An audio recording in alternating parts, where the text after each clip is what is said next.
Welcome back, everyone, to another episode of ParaDeisos, where if you change your thoughts, you can change the world. That is right. That is right. My name is Dennis, for those of you who don't know, who are joining us for the first time. And today is Thursday, and you guys know what that means because we've done 4 of them already. It is Trading Thursday. And today we have a formal financial service professional for New York Life for the past 8 years, specializing in retirement planning, a current employee for JP Morgan Chase as a private client banker, working closely with high net worth clients, and probably, if not the tallest member in the trading experts community, which you're probably wondering why that's even important. More on that later. Please, everyone, welcome Mr. Nick Neef. Hello, how are we doing, everyone? Good to be here. Awesome. Very, very, very honored to have you on the show today. And I mean, let's jump right in. Let's talk a little bit about some trading. When did you first get interested in trading? Oh no, so that's a good question. I kind of had a little bit of a interesting story. So I got started right when I got my first job. Okay. That would have been probably 13 or 14 years old. So if I wanted to pay for anything, so went out and did that, and immediately they suggested it'd be a good idea to start saving at least a little bit. All right. So started right when I got my first job. Nice. So can you remember your very first trade? If so, can you tell us about it? So I've been fortunate enough. I've never really got into penny stocks or anything like that. Right. So my first trade, I've always been a long-term buy and hold type of guy. But I think my first trade was in Apple. It was just a well-known stock at the time to me. I was young. So I just put my first little bit of money that I had into Apple and just kind of held ever since. Wow, that's awesome. How do you manage working full-time while trading? So also another great question. That took some time. I always wanted to really be looking at the market every day. Now, granted, I was, but it was in a different way, helping my clients. But ever since I joined Trading Experts, I really learned to have a game plan. So I review every trade prior to getting in. I set my buy stops at the price that I want, and I just let it work. It takes the emotion out of it. I don't have to think what I do. I don't have to monitor the market. If it ticks me in and I'm in, then great. Right. You know, my game plan starts there. If it doesn't get to where I want, then okay. You know, it just helps with my patience as well. Talking about patience, man, I love when that happens. Ben mentioned that to me that you were a free member for almost a year or a year or longer before joining. What were you so hesitant about? That's a funny story. So I think our previous guests have also mentioned this, but there's all sorts of trading gurus out there that are promoting get rich schemes and, you know, these Lamborghinis and whatnot. And, you know, I was very hesitant. All those guys kind of sketched me out a little bit. So when I came across Trading Experts on Instagram, I was skeptical, you know, seeing all these other guys promoting all these fancy things and whatnot. So I just kind of sat back in the weeds and watched their stories day in and day out. And I just kept seeing like all this content on Instagram of, you know, trading and profits that were being made by other members. And, you know, I just kept watching and watching and watching. And finally, I pulled the trigger. You know what is their free content, whatnot weren't offering. So that's really how I got started. I started reading the free content, and Ben and Shake were answering questions for me, and I wasn't even paying anything at this point. I was like, okay, well, this is pretty cool. Right. And it just kind of started from there. And, you know, after I got through everything, I decided to pull the trigger and join, and it's one of the best decisions I've ever made. I love hearing that. So if you could go back, would you have joined sooner, or was being patient the right move? At least for me, patience was the right move. I'm a very patient person, and it just really allowed me to see what they were doing, see what everything was all about. They have tons and tons of videos, stuff on their Facebook, social media, pretty much have everything covered. And they're very, very transparent. All right. So I really loved that aspect of it. And it allowed me to do my due diligence to figure out if this was the right trading style for me, which it turned out to be. So at least for me, the patience was a key part. Everybody learns at a different speed. So, that's how it got started. Nice. So have you, I heard you actually reached your first comma day recently. How long did that take you to take off? It took me a little longer than some other people in the chat. It was probably right around a year before I got it. Okay. It was crazy because when I first joined the alpha chat, I had all these goals laid out for myself, right. And $50 day, $100 day seemed like a lot to me at right. that point. Right. And I just kept slowly checking goals off the list and consistently started to get better and better, which you can always strive to do. That's the beauty of it. But it took me about a year before I got it. It's only happened once so far, but I've had several good days that have been very, very close, and I look to have several more hopefully in the near future. So after reaching that, like you just mentioned, it's only been once, but has it been sort of close to being consistent? So funny you ask. I am super consistent. Now, a lot of that goes to saving money and continuing to grow my accounts, but I've got to the point now where it's consistently a $500 day. I can have more of those than I can count recently. Obviously, some days are better than others, but I'm consistently right around that mark at this point. Nice. I mean, and some other people would be like, $500. Then that's nothing compared to everyone or most people on the chat, right? But others sit back and be like, whoa, $500 a day, I can use that in my pocket. That's a big gain for someone who doesn't see that money very often. That was me when I first started. I was like, $500 a day, it's gonna take me forever to get to that. That's great about the community. They're always willing to learn and listen and improve everybody. Absolutely. So you mentioned saving. So I've also heard that you're an avid weekly saver between your 401k, your Roth, and your taxable. Has that helped you speed up your account growth? Definitely. It makes a tremendous difference. And I think it all starts with discipline. Everybody wants to, retire as soon as possible, but it all starts with the discipline of saving money along the way. And the more money you can save, especially if you start at a younger age, the better because of that compound growth.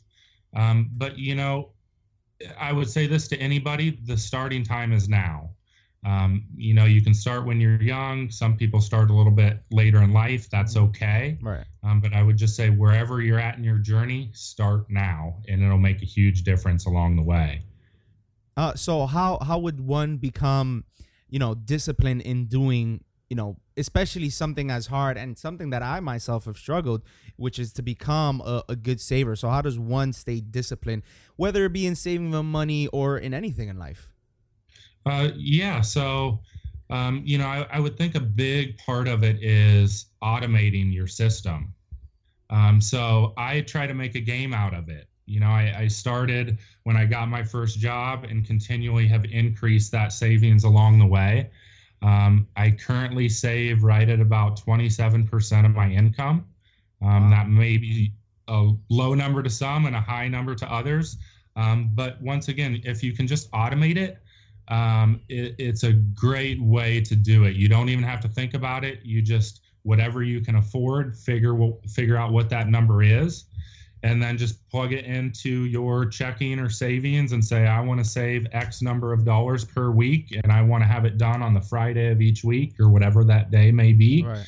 And then it just automatically does it. And before long, you start to look at your account and you're just like, damn, okay. Right.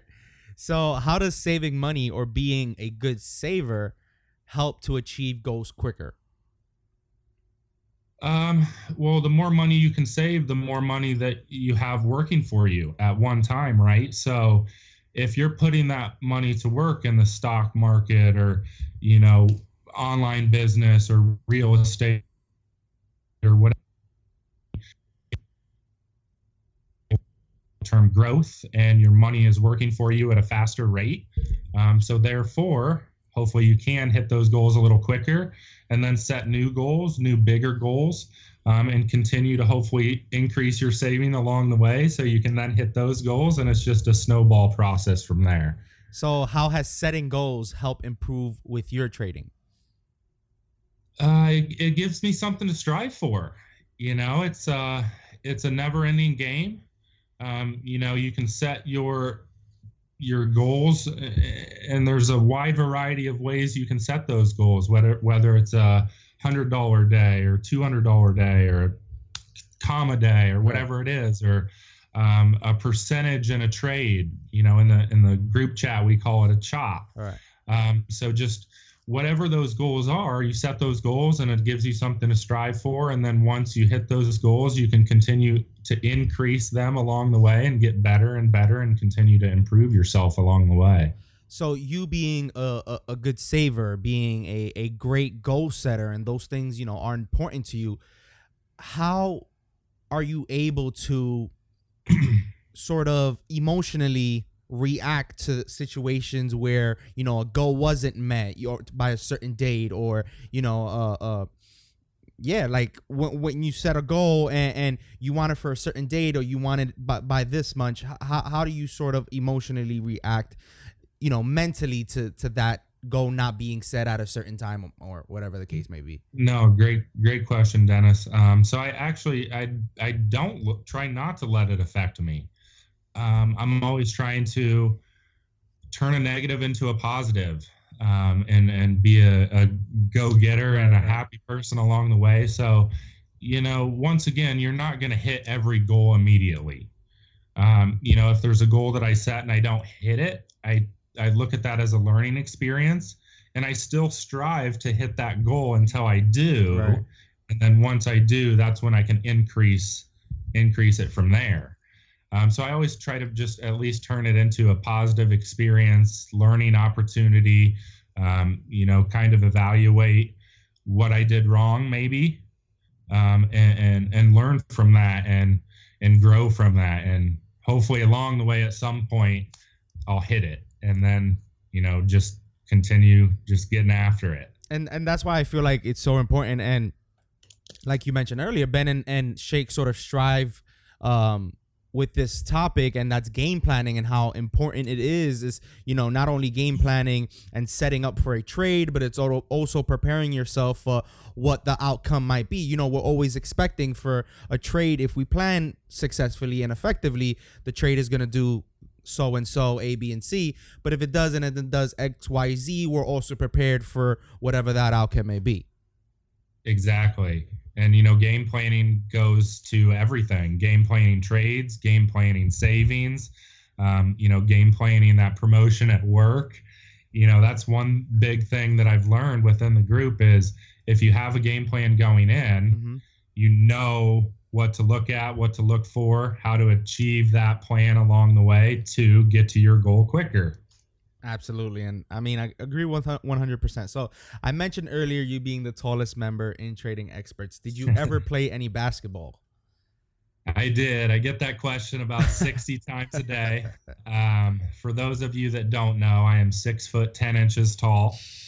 I did play basketball in college. It was a great experience. Made a lot of great friends along the way and got a great education as well. Nice. So being the first to ever graduate from college in your family, did you ever feel any pressure to do so? No, I didn't. My parents always encouraged it. They wanted the best for me. It's something that I always wanted to do, to further my education, to get a good career. Luckily, I was blessed enough to be able to play basketball along the way, which taught me a ton of other traits such as time management, things of that nature. So I'm very blessed and thankful for that opportunity. And I've only learned from it since then. Awesome, awesome. And I mean, that's pretty much it. I mean, any advice for any new traders that are coming up that, sort of have that same mentality of, man, should I join? Man, I'm seeing all these posts. Man, I would really love to one day be in that alpha chat and in that sort of community that is gaining so much profit and what seems to be having such a great time within themselves. Any advice for someone coming up and wanting to trade and wanting to take the leap to possibly even join Trading Experts? Yeah, absolutely. I would say for everybody out there watching this, absolutely go for it. It's one of the best, like I said, one of the best decisions I've ever made. Trading Experts is the real deal. Even from the beginning, they were willing to help me answer my questions, anything trading related, but not only that, questions about life. And that was just huge for me. Ever since joining, I've bettered myself as a person. Right. I started reading again, and I haven't read in years. And, just from reading alone, people put their life stories and problems and everything they're dealing with into a book, and you can just learn from that. To that are skeptical like I was, I would just say dive right in. There's tons of great material out there, tons of great free material out there. But even when you do join, it gets more comprehensive. You're going to learn a ton along the way. It's only going to improve your trading along the way. And you're going to make a lot of great friends. I haven't met any of the trading experts in person yet, but I definitely hope to one of these days and get a few pictures, because I'm sure there'll be some good laughs. Before we sign off, you mentioned that as a community, Trading Experts has, really been there. And when you joined, there was a lot more information that was provided for you. Did you sort of ever feel that overwhelming feeling of all that information that was given to you after finally joining? At first, maybe a little bit, but that goes away quickly, especially if you're willing to learn and read the material and understand the material. Right. I still reread all of the material every now and then, just because I've learned that I missed something along the way. But, it's just being able to wanting to learn and just immersing yourself in that information. And then once you understand it and practice and get the hang of it, it will become easier along the way. Awesome. Nick, thank you so much. I know some people might think this was short, but I love it. It was short and sweet, straight to the point, to trading and some savings information and all of that stuff. Nick, I really appreciate you coming on the podcast. It really means a lot, man. No, absolutely. I appreciate you guys for having me. Any of you out there, if you're ever in the Indianapolis area and want to play some ball, hit me up. Oh, most definitely. Guys, thank you so much for everyone to joining in and listening to Nick and I's conversation about playing some ball in college, definitely about trading here on Trading Thursdays here on ParaDeisos. Guys, don't forget to check us out on Instagram. That's ParaDeisos Podcast, Twitter, ParaDeisos 101, and our website, www.paradeisos.world. And until next time, God bless you all, my beautiful people. Peace. Running my race till I'm one of the all-time greats. Skate. Running my race till I'm one of the all-time greats. Wait. Running my race till I'm